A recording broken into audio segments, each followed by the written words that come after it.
పిల్లలిద్దరూ రత్నాల్లో ఉన్నారమ్మా. అది సరే కాని కోడలు పురుడు పూర్ణప్పుడు పట్టుచీర కావాలని పట్టుపట్టిన దానివి తీర ప్రశ్నించే సమయానికి ఎక్కడ తగలడ్డావే? ఏం చేయనండి అమ్మా, అక్కడ నాగమణమ్మ గారు నొప్పులతో బాధపడుతుంటే అయ్యగారు నన్ను అక్కడికి పంపించారు. అక్కడ కూడా ఆడపిల్లే పుట్టిందమ్మా, అత్త అయ్యగారి పోలికే. ఎంతకాలమని నోరు మోయించి నా కళ్ళు కప్పుతారు.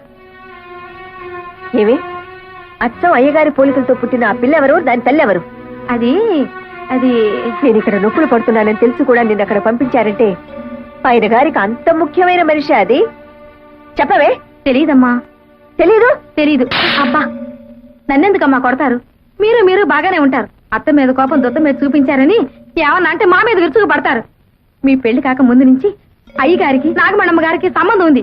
ఈ సంగతి పెద్దమ్మ గారు కూడా తెలుసు. ఓహో, తల్లి కొడుకులు కూడవలుక్కునే నాకు అన్యాయం చేశారన్నమాట.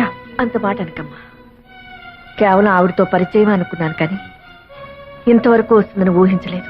అబద్ధం ఆడకండి. ఆస్తి అంతస్తు కోసం ఆవిడ్ని బయటికి గెంటేసి నా సొమ్ము కాసపడి నా గొంతు కోశారు. దగ్గరుండి మీ కొడుకు చేత వ్యభిచారం చేయించారు. అమ్మా, ఏ చేసిన విషయం చెప్తే తప్పు వచ్చిందా? అమ్మ తర్వాత అమ్మ అత్తమ్మ అంటారు. సాటి ఆడదన్న గౌరవం కూడా లేకుండా నాకు ద్రోహం చేశారు. ఇంత జరిగాక అందరం కలిసి ఒకే చూరు కింద ఉండటం జరగని పని. నేను మా పుట్టింటికి వెళ్తున్నాను. వద్దమ్మా, ఇంటి కోడలు తెగతెంపులు చేసుకుని పుట్టింటికి వెళ్ళిపోయిందని అపకీర్తి నా కుటుంబం భరించలేదమ్మా. నేనే నా కూతురింటికి వెళ్ళిపోతాను. కానీ నీ భర్తకు మాత్రం అన్యాయం చేయకు. చూడండి, ఒకళ్ళు తిన్న కంచంలో తినే అలవాటు ఈ శేషారత్నానికి లేదు. ఏదో జన్మలో నేను చేసుకున్న పాపానికి శిక్షగా మీ వల్ల నాకు 2 బిడ్డలు కలిగారు. చాలు. సమాజాన్ని గౌరవించాలి గనక పేరుకు నేను మీ భారీగా ఉంటాను. అంతేగాని ఇక నుంచి మన ఇద్దరి మధ్య ఎలాంటి సంబంధం ఉండటానికి వీల్లేదు, ఉండదు. అది కాదు రత్నం. మీకు ఇష్టం లేకపోతే మీ అమ్మతో పాటు మీరు వెళ్ళొచ్చు. ఈ జరిగిన దాంట్లో నా స్వార్థమే ఉందనుకుంటావు, భగవంతుని నిర్ణయమే అనుకుంటావు, నీ ఇష్టం. నిన్ను చేసుకున్నానని ఆవిడ్ని చేరదీశానని నువ్వు 20 ఏళ్లుగా నన్ను వెలివేశారు. చేసిన తప్పుకు శిక్షగా మౌనంగా ఉండిపోయాను. పురిటి కన్నుని తీసుకొచ్చి నీకు అప్పగించా. అందులో ఎవరికి పుట్టారో నాకు మాత్రం ఎలా తెలుస్తుంది? కానీ ఇద్దరిని 2 కళ్ళగా పెంచావు. ఎవరికి అన్యాయం చేయవనే నా నమ్మకం.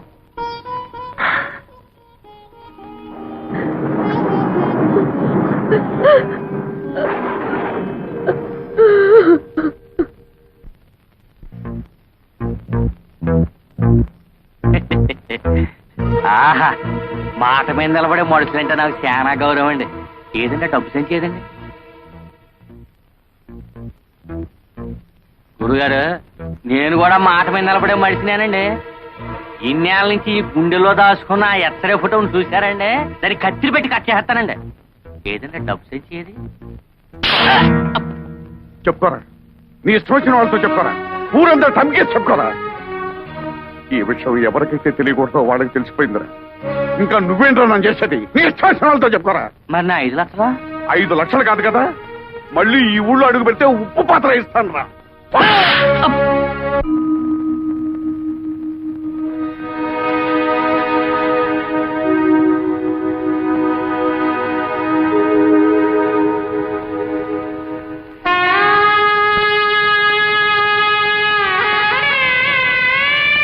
నువ్వు ఇంకా బాధపడాల్సిన అవసరం లేదు. నేను ఒక నిర్ణయం తీసుకున్నాను.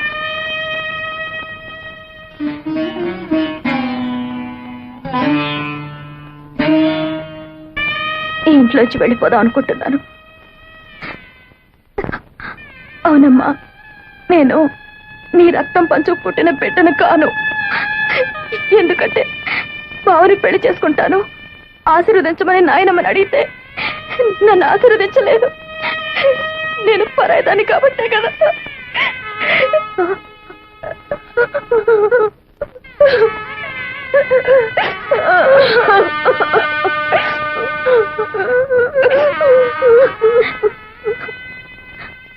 ఇన్నాళ్ళు నన్ను కన్న తల్లిలాగా పెంచినందుకు నీ రుణం ఎలా తీర్చుకోవాలో నాకు తెలియడం లేదమ్మా.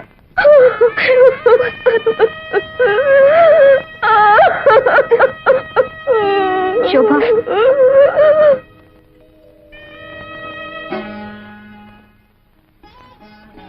ఏమిటా నిర్ణయం?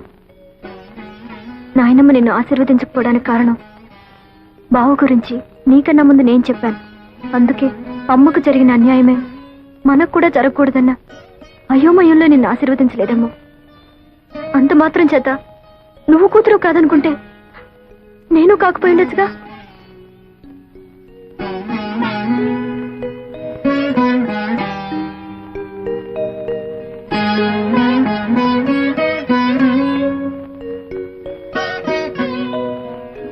పంతొమ్మిది సంవత్సరాలు నువ్వు పంచి ఇచ్చిన మమకారం మర్చిపోయి 9 నెలలు ఎవరు నీ గర్భంలో పెరగలేదో తెలుసుకోవడానికి ఇన్నేళ్ల తర్వాత నా గడప తొక్కేవా తల్లి.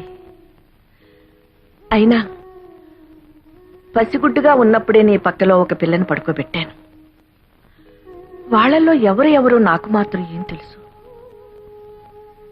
ఎవరు సొంత బిడ్డ కాదు అని తెలుసుకోవడానికి నువ్వు నా దగ్గరికి వచ్చావని వాళ్ళకి తెలిస్తే ఆ పసి హృదయాలు ఏమైపోతాయి? ఏం చేయాలో తోచడం లేదత్తయ్య. మిమ్మల్ని కష్టపెట్టిన పాపం నన్నిలా ఏడిపిస్తుందేమో.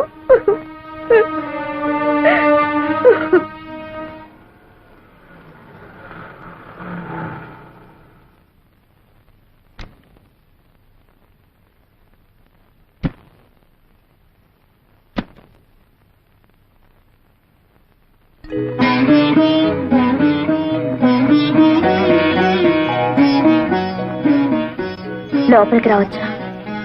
రాకూడదు. వస్తానంటే వద్దనడం సంస్కారం కాదు. ఇది సంస్కారాలు ఇల్లు కాదులేమ్మా. సరే, వచ్చిన పని చెప్తాం. మేం జానకి రామయ్య గారి పిల్లలం. మా ఇద్దరికి తండ్రి ఒకరే, తల్లులే వేరు. ఇందులో మీరు మాలో ఎవరికి తల్లి? తెలిస్తే ఏం చేస్తారు? గుండెల్లో లేని ప్రేమని బలవంతంగా గొంతు దాకా తెచ్చుకొని అమ్మా అని పిలుస్తారా? ఇన్నాళ్ళు తల్లికి దూరంగా పెరిగినందుకు విధిని నిందిస్తారా? ఒకటి మాత్రం నిజం, ఎవరికైనా తల్లి అనేది సత్యం, తండ్రి అనేది నమ్మకం. మీ విషయంలో తల్లి అనేది కూడా నమ్మకం అవడం దురదృష్టం. మాకు కావాల్సింది నిజం. ఆ నిజం నాకు తెలియదు, తెలిసినా చెప్పను. ఎందుకంటే అమ్మ అనే పదానికి అనంతమైన అర్థాలున్నాయి. ఆకలేసినప్పుడు పాలు పట్టేది అమ్మ, ఏడుపు వచ్చినప్పుడు కన్నీరు తుడిచేది అమ్మ, భయం వేసినప్పుడు ధైర్యం చెప్పేది, జబ్బు చేసినప్పుడు విరవెల్లాడిపోయేది అమ్మ. నేను మీలో ఒకరికి రక్తం పంచానేమో, కానీ ఆ తల్లి జీవితాన్ని పంచింది. కేవలం 9 నెలలు కడుపులో మోసిన నేరానికి 19 ఏళ్లు పెంచిన తల్లిని గుండెల మీద తన్ని రావడం మాతృద్రోహం. వెళ్ళండమ్మా, ఆ మహాతల్లి మీ తల్లి. వెళ్ళండి.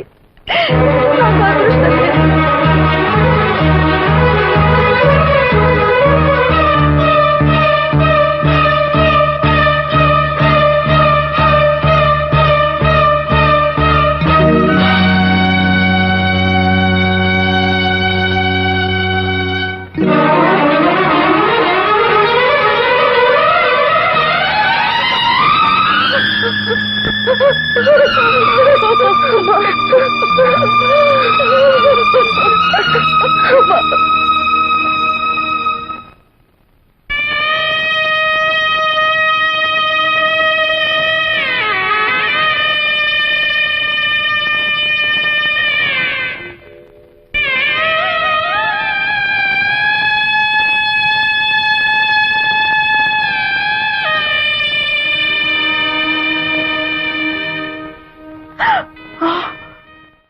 ఆలోచిస్తున్నా. ఇందులో సమస్య ఉంది. తప్పు చేసింది మేము, ఫలితం కూడా మేమే అనుభవిస్తాం. నీకు శోభ అంటే ఇష్టం అనుకో, చేసుకో. నీకు నీరు మీద ఇష్టం ఉందనుకో, చేసుకో. దాన్ని చేసుకుంటే నేను ఉరేసుకుని చచ్చిపోను. దాన్ని చేసుకుంటే నేనేం విషం మింగి చావను. నాకు కావాల్సింది నీ ఆనందం. నాకు కావాల్సింది